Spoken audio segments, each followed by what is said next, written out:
معروف لکھاری اور تجزیہ کار حماد غزنوی نے کہا ہے کہ عدالتی آمریت نے اتحادی حکومت کو 26ویں آئینی ترمیم لانے اور زہریلے سانپوں کا زہر نکالنے پر خود مجبور کیا۔ ان کا کہنا ہے کہ کروڑوں عوام کی منتخب کردہ پارلیمنٹ کے بنائے ہوئے قوانین کو گٹر میں ڈالنے والے عمراندار ججز اور ان کی تعصب زدہ عدالتیں 26ویں آئینی ترمیم منظور ہونے کے بعد اب تاریخ کا حصہ بننے جا رہی ہیں۔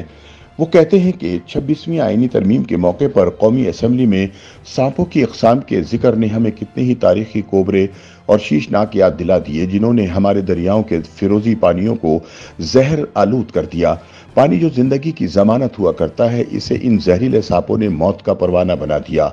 روزنامہ جنگ کے لیے اپنے تازہ تجزیے میں حماد غزنوی کہتے ہیں کہ یہ کہانی کبھی پرانی نہیں ہوگی۔ جسٹس منیر نے فقط ایوب کے مارشل لا کو جائز قرار نہیں دیا تھا، بلکہ اس نے بعد میں آنے والے سب ڈکٹیٹرز اور جنرلز کو بھی آئین کو ڈسنے کا فارمولہ سمجھا دیا تھا۔ عدلیہ کے لیے ایک گندی گالی بن جانے والے جسٹس منیر نے فرمایا تھا کہ فوجی مارشل لا دنیا بھر میں آئین کو بدلنے کا ایک مسلمہ اصول ہے۔ ملک کی تاریخ کے سب سے بڑے یک یعنی جنرل ضیاء الحق کے مارشل لا کو جج کا لبادہ اوڑھے کالے ناگوں نے عوامی فلاح کا ضامن قرار دیتے ہوئے جائز قرار دے دیا تھا۔ جب پرویز مشرف نے نواز شریف حکومت کا تختہ الٹ کر مارشل لا کی بین بجائی تو عدالتی طوائفوں نے ایک بار پھر سے مثالی مجرا کیا اور داد سمیٹی۔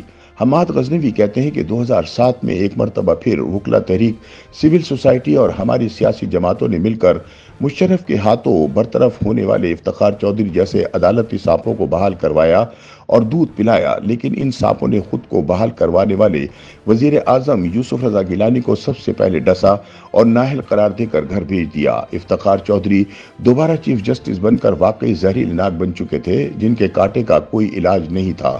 پھر ان کے بعد آنے والے سیاہ پوشوں نے بھی اسی زہریلی روایت کو پھنکارتے ہوئے آگے بڑھایا۔ حماد کہتے ہیں کہ ویسے تو روز اول سے ہماری عدلیہ کا کردار بد چلنی کا استعارہ رہا ہے، مگر پچھلے 15 سال میں تو حد ہی ہو گئی۔ یہ سب تو ابھی کی باتیں ہیں، آنکھوں دیکھی۔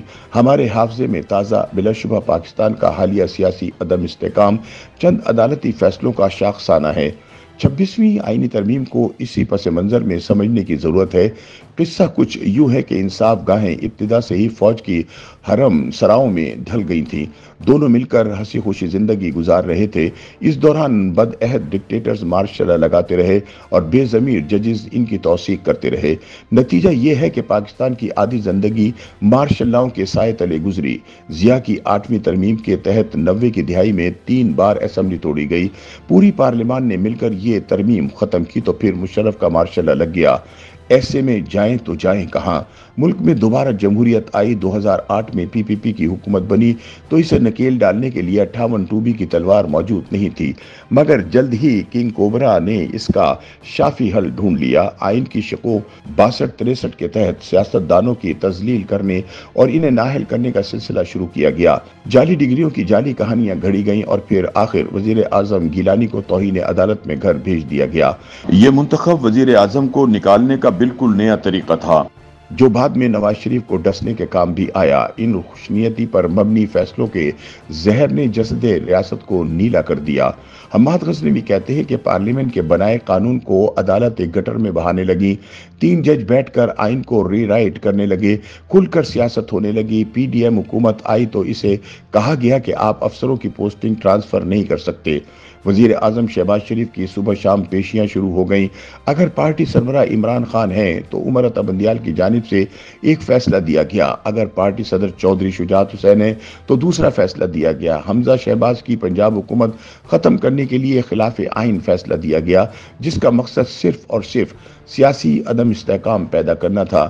یہ سب کچھ بلا خوف احتساب کیا جا رہا تھا کیونکہ عدالت کے معاملات میں عوام اور ان کے نمائندوں کا کوئی عمل دخل نہیں تھا۔ حماد غزنوی کہتے ہیں کہ عدالتی ڈکٹیٹرشپ قائم کرنے والے ججز نے 26ویں آئینی ترمیم زبردستی کروائی ہے۔ اپنے سائنس سے تعلقات بگڑنے کے بعد عمراندار ججز کو محتاط ہونا چاہیے تھا۔ انہیں اپنی کینچلی بدل لینی چاہیے تھی، مگر وہ اپنی قلعہ بندی کے زوم میں مبتلا رہے۔